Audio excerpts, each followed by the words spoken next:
John G. Liba, pero i-check lang nga kung bala sa bitaw, may ara na siyang ginapatuman yung apprehension or I mean confiscation of driver's license. May mga amo na blang ordinansa di siya bakulod.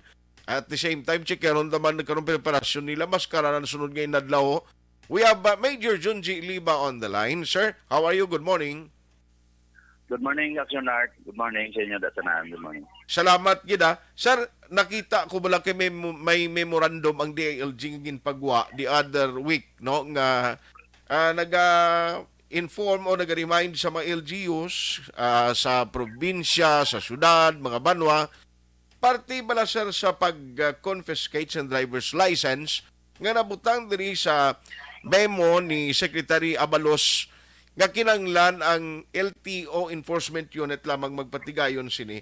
Sir, sa bitaw, may practice na tana or may local ordinance ta nga nagapatuman nga pwede ka confiscate mga traffic enforcers ta or members ang bitaw nga police dira nga staff mo?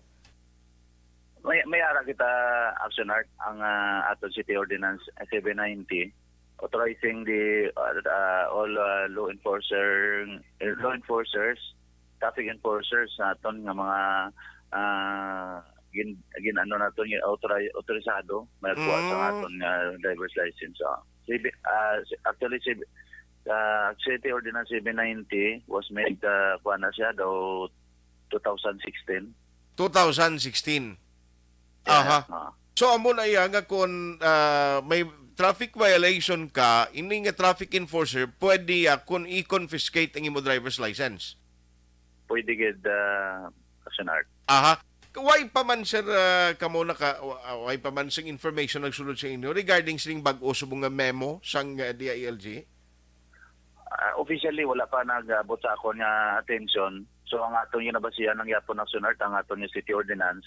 Pero nabasahan ko na ang nag-circulate nga reiteration memorandum ni Secretary Abalos regarding sa 2008 nga joint memorandum sang aton nga DILG. Galing kay tisiling ko kung amo naman atod ang ipatuman gid although nga dapat mangibabaw atong mga kasuguan sa babaw pero siling ko daw nga daan pa sa why man share nga mga drivers mo. Yeah, kung i-emphasize kina kag i-repeal nila nga aton nga ordinance which subong since 2016 wala man gin repeal which patuman man na. So kung madula gid or repeal na gid man na sa Action Art do amoy na nako ida nga problema guro kay ang aton na lang mismo nga mahimo sa aton nga dalanon sa aton enforcer is to direct na lang sa traffic wala na ta sang apprehension. So kapikita man bisan may apprehension pagani sulit-sulit mo yapon ang violation. Correct. Sa citation gani ko isa mo citation tickets ang dinakpanay sa mga violators sir, di ba? Yes, so sa pila na kabulan naton nga kampanya damo na aton nga apprehension ko hindi gid maubos-ubos. So much more kung wala na gid apprehension.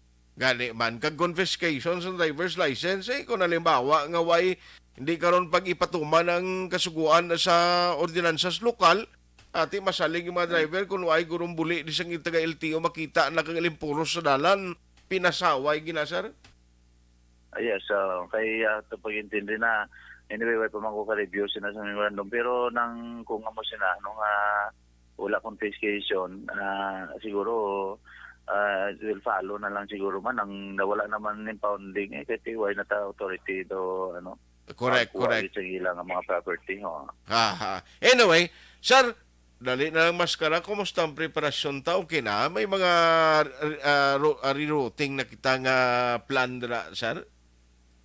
Actually, nagdigad pa na Action Art. Tapos na naton mga 2 weeks ago pa na uman ko na ang aton nga plano rerouting and road closure. So last week pa na forward na sa Sangguniang order nilang isang Monday lang na forward ko na and then accordingly daw nabasa naman to so just gahulat na lang ta sa sa committee hearing ni Councilor Al. Aha, pero bastante naman sir, no? In terms of traffic, number of traffic enforcers nga ma-assist or mag-command sa traffic during Mascara celebration.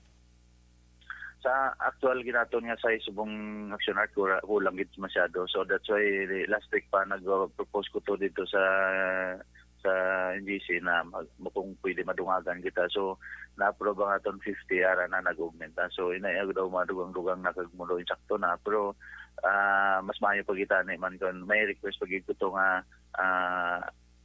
additional pagid tani 50 kiti amo ginang required ta kung i-consider ta ang ato ng mga event area damo. Aha. Sige, sige. So, good luck sa imo, Major. No? Kag basi may ara ka mensahe nga ipalabot sa mabakulunon while nga nagahilapit na ang Mascara celebration. Please go ahead, sir. Well, ang ato lang uro mapabot, no? 1 week to go na ng Mascara, no? So, please bear with us. We are conducting sa mga road clearing aton nga kahapon, aton nga gin road clear ang aton nga mga sa downtown area sa rim, first rim. So, hopefully mga next mga few days, so dito na kita sa mga hotel like ang aton nga magagamiton nga mga dalan sa mga aton nga rerouting kay importante ginano, so i-clear namon and then we'll put mga signages. Anyway, sa Monday basi mayara kami kumadayon kami, may dry run kami. Okay. Aton nga mga dalan nga mga rerouting, so mula na guri hindi pa man taka officially makambal sa Action Art sang sa aton nga kundi nga mga rerouting kay wala pa man ga pa ulat pa man ta sa aton resolution na approval sa aton nga rerouting. Yes, pero kag isa pa dara guro ining mga truck ban kay ti ko may mga activities sa government center sir, Conferential Road, very very kuan ginaya, gutok-gutok na permida. Well, sa may gamay tara nga plano ko to change ang aton schedule, so very very stick to na sa aton nga pagpatuman sa truck ban. Siguro probably mapahagilan ta sa mga mas i-minus ta pagid sa number normal ta nga ginapahagi. Yes sir. Anyway, kung nagilapit ng ginag-activities sa next week may ara pa man, manawag lang kami galing sa imo for some development. Salamat gid Major sang tempo kag halong gid permi. Yes, thank you, good Action Art. Good morning. Action Hotline. I-check